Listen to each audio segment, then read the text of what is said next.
Hello viewers, আসসালামু আলাইকুম। আমি ইফতেখার আহমেদ ইনফিনিটি লুপ গ্রুপের পক্ষ থেকে আপনাদের সবাইকে স্বাগতম ও শুভেচ্ছা জানাচ্ছি। আজকে আমরা ডেটা স্ট্রাকচারের চতুর্থ টিউটোরিয়াল পয়েন্টার সম্পর্কে আলোচনা করব। পয়েন্টার নিয়ে কথা বলার আগে আসলে আমরা জেনে নিই পয়েন্টার কি। পয়েন্টার হচ্ছে একটি অ্যাড্রেস টাইপের ভ্যারিয়েবল, যার কাজ হচ্ছে যখন আমরা প্রোগ্রামে কোনো ভ্যারিয়েবল ডিক্লেয়ার করে তার ভিতরে ভ্যালু অ্যাসাইন করি, সেই ভ্যালুটি মেমরির কোন অ্যাড্রেসে সেভ থাকে সেটি প্রিন্ট করে।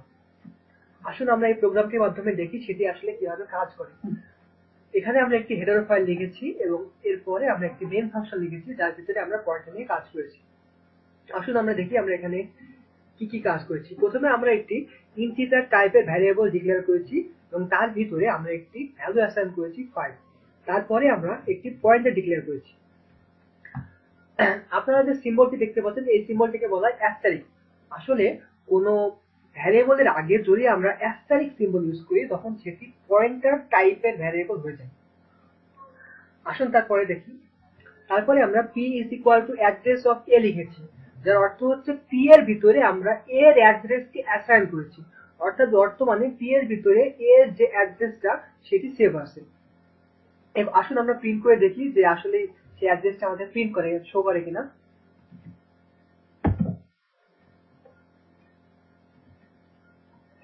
এই যে সরি এই যে আমরা দেখতে পাচ্ছি এখানে একটি ইন্টিজার টাইপের নাম্বার দেখা যাচ্ছে। আসলে এটি হচ্ছে সেই অ্যাড্রেস, অর্থাৎ এই অ্যাড্রেসে এই ভ্যালুটি আছে। সরি, আসুন দেখি তারপরে কি হয়েছে। তারপরে আমরা পয়েন্টার পি এইটিকে প্রিন্ট করেছি।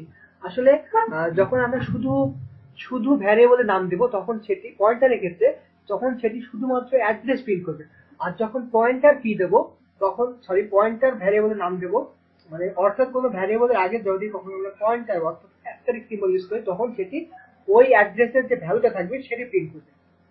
আসুন দেখি এটি সে ভ্যালুকে প্রিন্ট করে কিনা। এটি প্রিন্ট করার কথা এর অ্যাড্রেসে যে ভ্যালুটা আছে, এর অ্যাড্রেসে কোন ভ্যালুটা আছে 5, অর্থাৎ এটি প্রিন্ট করার কথা 5। আসুন দেখে আমরা এটি 5 প্রিন্ট করে কিনা।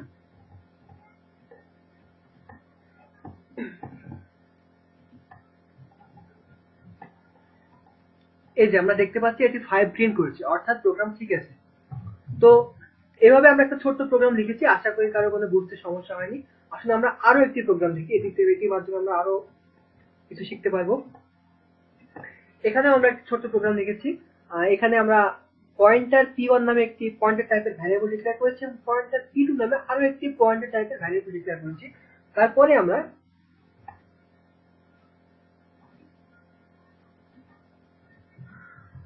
আমরা ইন্টিজার টাইপের একটি ভ্যারিয়েবল x1 লিখেছি যার ভ্যালু অ্যাসাইন করেছি 1, এবং তারপরে আবারও ইন্টিজার টাইপের আরো একটি ভ্যারিয়েবল ডিক্লেয়ার করেছি যার ভ্যালু অ্যাসাইন করেছি 3। তারপরে আমরা যথারীতি আগের মতো p1 is equal to address of x1, অর্থাৎ প্রথম পয়েন্টার ভ্যারিয়েবলের মধ্যে অর্থাৎ p1 এর ভিতরে x1 এর অ্যাড্রেসকে রেখেছি এবং p2 এর ভিতরে x2 এর অ্যাড্রেসকে রেখেছি, এবং তারপরে আমরা পরপর যথাক্রমে পয়েন্টার p1, পয়েন্টার p2 এবং p1 p2 এই চারটা প্রিন্ট করেছি। আমরা আগেই বলেছি যদি কোনো ভ্যারিয়েবলের আগে অ্যাস্টারিস্ক সিম্বল থাকে তাহলে সেটি পয়েন্টার, এবং যখন আমরা পয়েন্টার টাইপের কোনো কিছু পয়েন্টার ভ্যারিয়েবলের নাম দিয়ে প্রিন্ট করবো তখন ওই ভ্যারিয়েবলের ভিতরে যে অ্যাড্রেসটি থাকবে সেই অ্যাড্রেসের ভিতরে যে ভ্যালুটা থাকে সেই ভ্যালুটা প্রিন্ট করবে। অর্থাৎ প্রথম দুইটাতে যথাক্রমে 1 এবং 3 প্রিন্ট করার কথা এবং পরবর্তী দুইটাতে x1 এবং x2 যে অ্যাড্রেসে সেভ আছে সেই অ্যাড্রেসটা প্রিন্ট করার কথা। আসলে আমরা দেখে প্রোগ্রামটি রান করে সেগুলো দেখাই। এই যে আমরা দেখতে পাচ্ছি প্রথমে 1 প্রিন্ট করেছে যেটি প্রথমে 1 প্রিন্ট করেছে যেটি x1 এর ভ্যালু, এবং তারপরে 3 প্রিন্ট করেছে যেটি x2 এর ভ্যালু, অর্থাৎ এই দুটো ঠিক আছে। তারপরে আবারও দুইটা একটা ইন্টিজার টাইপের সংখ্যা প্রিন্ট করেছে এবং আরো একটা ইন্টিজার টাইপের সংখ্যা প্রিন্ট করেছে। আসলে এই দুটি হচ্ছে x1 এবং x2 যে অ্যাড্রেস সেভ আছে সেই অ্যাড্রেস দুটি। আসুন আমরা আরো একটি প্রোগ্রাম দেখি, তাহলে আমরা আরো ক্লিয়ার হয়ে যাব। এখানে আমরা আরো একটি প্রোগ্রাম লিখেছি এবং এর ভিতরে একটি অ্যারে ডিক্লেয়ার করেছি এবং তার ভিতরে আমরা 5টি ভ্যালু অ্যাসাইন করেছি। তারপরে আমরা একটি পয়েন্টার টাইপের ভ্যারিয়েবল ডিক্লেয়ার করেছি যার নাম দিয়েছি ptr। তারপরে আমরা পিটিআর এর ভিতরে অর্থাৎ পয়েন্ট টাইপ ভ্যারিয়েবলের ভিতরে এর অ্যাড্রেসকে অ্যাসাইন করছি, অর্থাৎ বর্তমানে পিটিআর এর ভিতরে এর অ্যাড্রেসটা আছে। তারপরে আমরা আরেকটা ভ্যারিয়েবল ডিক্লেয়ার করেছি আই নামে, যা টাইপ দিয়েছি ইন্টিজার। তারপরে আমরা পিটিআর কে প্রিন্ট করেছি। আমরা বলেছি যে যদি অ্যাস্টেরিক বাদে কোনো পয়েন্টার প্রিন্ট করা হয় তাহলে সেটি অ্যাড্রেস প্রিন্ট করবে, অর্থাৎ পিটিআর প্রিন্ট করলে এখানে আমরা অ্যাড্রেসটি পাবো। আসলে আমরা দেখি এখানে অ্যাড্রেস পাই কিনা।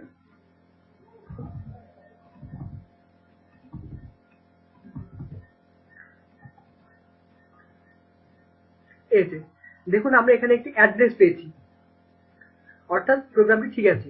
আসুন দেখি পরবর্তী অংশে কি করা হয়েছে।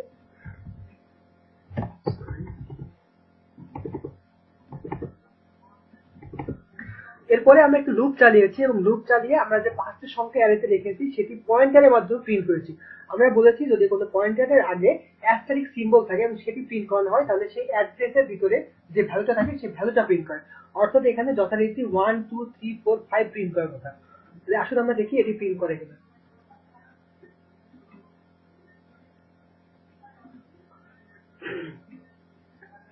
এই যে আমরা দেখতে পাচ্ছি এখানে যথারীতি 1 2 3 4 5 এই 5টি সংখ্যা প্রিন্ট করেছে, অর্থাৎ প্রোগ্রামটি ঠিক আছে।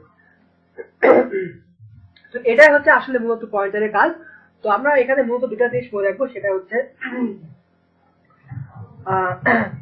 পয়েন্টার মূলত ডিক্লেয়ার করা হয় অ্যাস্টেরিক পি দ্বারা, এবং পয়েন্টারের মূল কাজ হচ্ছে অ্যাড্রেস প্রিন্ট করা। এছাড়া আমরা আরো কিছু জিনিস লক্ষ্য রাখতে পারি যে যদি আমরা প্রিন্ট করার সময় শুধু পয়েন্টার ভ্যারিয়েবলের নাম লিখি তাহলে সেটি অ্যাড্রেস প্রিন্ট করবে, এবং যদি আমরা ভ্যারিয়েবলের আগে অ্যাস্টেরিক সিম্বল ইউজ করি তাহলে সেটি ওই অ্যাড্রেসের ভিতরে যে ভ্যালুটা থাকবে সেটি প্রিন্ট করবে।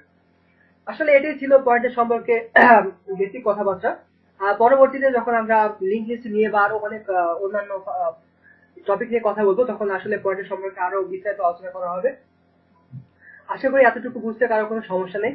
যদি আমাদের ভিডিওতে কারো কোনো বুঝতে সমস্যা হয় তাহলে আপনারা অবশ্যই আমাদেরকে কমেন্টে জানাবেন। এছাড়া যদি আমাদের ভিডিওটি আপনাদের ভালো লেগে থাকে তাহলে অবশ্যই লাইক, কমেন্ট এবং শেয়ার করবেন। ধন্যবাদ সবাই।